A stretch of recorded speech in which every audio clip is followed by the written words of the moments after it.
Ustedes saben que por allá a mediados del año 2023, como se acercaba la época electoral, se montó una capa Nicolás Maduro, el dictador, y después de toda una trama que le montó con incluso inoculación de prostitutas como cooperantes, como zapas, para que le contaran todos los detalles de lo que estaban haciendo esos muchachos. Los muchachos eran Tarek El Aissami, Hubel Roa, Yoseli Ramírez, este tipo, ¿cómo es de apellido? El que estaba en la trama de papeles también, que estaba en la CBG, Maldonado, Carlos Maldonado, etcétera. A todos les montaron unas mujeres, facilitas ellas, pues. De él sí, de armas tomar desde hace mucho tiempo. Cuando reventó el caso PDVSA Cripto y salió con esa capa anticorrupción, Nicolás Maduro, en eso que llamaban es la operación Caiga quien caiga, pronto tuvo que regresarse al Palacio de Miraflores con la capa dentro del rabo, saben ustedes, porque la gente le gritaba, no es bloqueo, es saqueo. Y varias cifras se han manejado desde entonces. La de 23.000 millones de dólares corresponde a la suma de unas cifras mencionadas en una declaración pública desde la Asamblea Nacional por Germán Escarrá.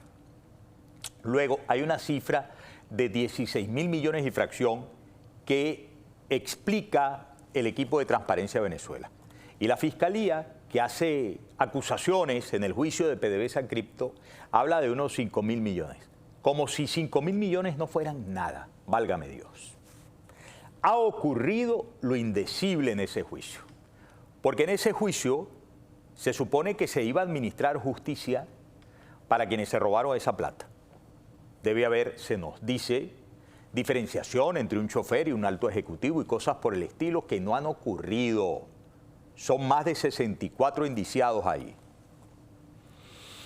Inocentes pagando mismas acusaciones, mismos señalamientos que los grandes chivos.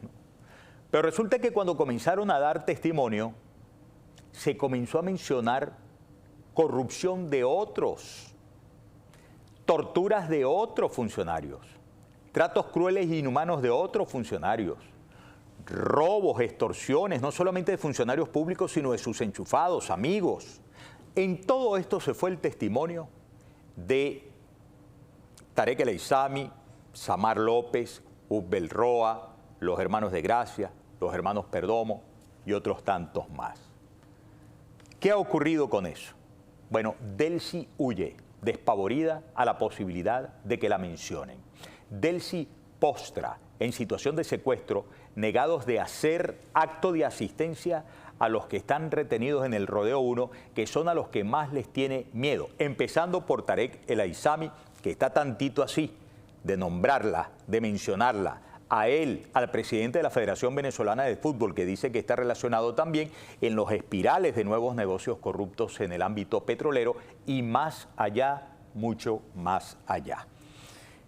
Dame por favor la información publicada por La Patilla, la maniobra del régimen de Delcy Rodríguez para silenciar el juicio PDVSA Cripto. El fiscal Zair Mundaray, ex fiscal, afirmó este lunes que el proceso judicial de caso PDVSA Cripto seguirá avanzando luego de que el tribunal rechazara todas las solicitudes presentadas por los abogados defensores de nulidad, porque hubo actas de audiencias que no tienen ni siquiera las firmas, imagínense ustedes, ¿no? Y tampoco va a estimar la juez que se llama Alejandra Romero, juez que sentencia a 30 años, como fue el caso del hijo de Edmundo González Urrutia. Tampoco va a estimar las denuncias que hicieron de violaciones gravísimas a los derechos humanos, que se investigue, por ejemplo, si hubo robo de entidades bancarias, qué pasó con los 2 millones de dólares que se llevaron de las bóvedas de Bancamiga. Todo eso fue desestimado por la jueza Alejandra Romero.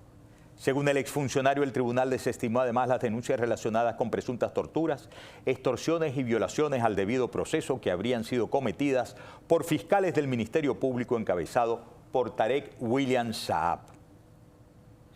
Voy a dejarles de inmediato con Marjorie Méndez, quien estuvo con nosotros aquí hace unos días y ha estado, al igual que otros comunicadores, muy pendientes de lo que ocurre en el juicio PDVSA Cripto. Marjorie Méndez desde el Rodeo 1 nos reportó lo siguiente. Adelante. Culminó la primera fase de apertura de juicio del caso PDVSA Cripto. Como recordarán, todos los involucrados del caso, los 64, son trasladados a la audiencia en el Palacio de Justicia, menos quienes están acá en el Rodeo 1. Para ellos, la audiencia es telemática. Han hablado en el caso los abogados, quienes consideran inadmisible que la jueza considere que después de 3 años todo el proceso está normal, ignorando las denuncias y las incidencias del debido proceso, así como violación de derechos humanos y torturas que se ventilaron en esta primera etapa. Consideran contradictorio que ella anule esos testimonios, pero al mismo tiempo ordene al Ministerio Público investigar las denuncias. Ellos aseguran que no puede el Ministerio Público investigar los casos de tortura cuando es supuestamente el Ministerio Público parte de este tipo de abusos de poder. Se esperaba que el día de hoy al menos los choferes del caso PDVSA Cripto tuvieran medidas cautelares y no ha sido así.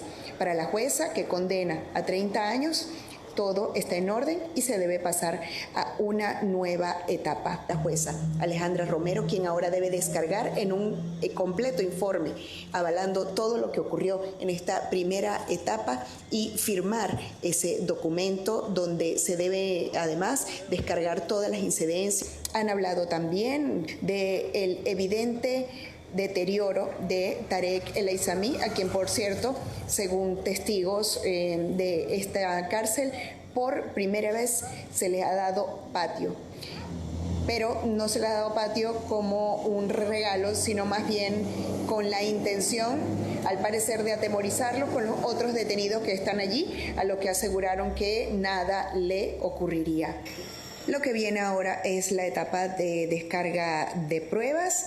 Y esta etapa comenzará el próximo miércoles bajo el mismo formato. Todos los que están en Yare irán o serán trasladados hasta el Palacio de Justicia, salvo los que están acá en el Rodeo 1, a quienes por supuestas razones de seguridad no se les lleva al Palacio de Justicia. La audiencia fue corta. Aunque los alguaciles llegaron a primera hora de la mañana, los abogados defensores pudieron ingresar a eso de las 5 de la tarde y salieron un poco más de las 8 de la noche. Será el próximo miércoles entonces cuando haya una nueva etapa o se inicie una nueva etapa del juicio del caso PDVSA Cripto, el caso o el mayor caso de corrupción que haya admitido el chavismo, con Tarek El Aissami a la cabeza. Gracias, Marjorie Méndez. Y nosotros estaremos muy pendientes de este juicio, mitad presencial, mitad telemática, con interrupciones de comunicaciones, contaminado con el hecho de que mandaron a Julio García Serpa, el ministro del régimen penitenciario, a meterse en el cuarto de castigo a donde mandaron a Tarek El Aissami por haber hablado, según Delcy Rodríguez y Larry DeBoe, más de la cuenta, para que le dijera, este ministro, que debe estar con tornillo de oro, ¿no? Porque nada ni de las muertes, ni de las torturas, ni de los exabruptos que hemos conocido con el caso de los presos políticos y los presos comunes en general, lo ha sacado de su posición. Julio García Serpa le dijo a Tarek El Aissami que no hablara más, que no hablara tanto, que calladito se veía mejor. Cuando se quejó Tarek El Aissami, quien ha dicho que por una hernia testicular y por condiciones peligrosas, por amenazas en su contra, por un lado quiere consulta médica y por otro lado quiere que la gente tenga muy claro que él no ha pensado jamás suicidarse.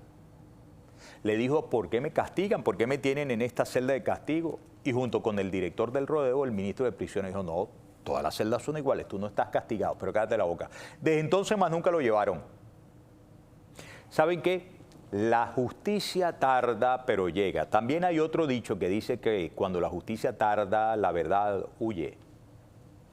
Pero no perdamos la fe en que pronto, muy pronto sabremos qué, quiénes, a través de qué y a través de quiénes son culpables del horror detrás del robo de varias decenas de miles de millones de dólares y la comisión de violación de derechos humanos en tal grado de gravedad como hemos conocido de los testimonios en ese juicio. Bien, llegamos al final. Me dicen que tengo que terminar pronto porque hay unos compromisos y yo soy absolutamente disciplinado con eso. Mentira, ¿verdad? Caminando, caminando, hasta la próxima. Fernando, muchas gracias por haber estado con nosotros. Respiren profundo y pásenla bien. Chao. Este programa fue presentado por Easy Car. Entras caminando y sales manejando. Montano Miranda Law, abogados de inmigración con más de 16 años de experiencia. Construye un futuro seguro y legal para ti y para tu familia en Estados Unidos. My Braces, mi centro de salud bucal en Hialeah.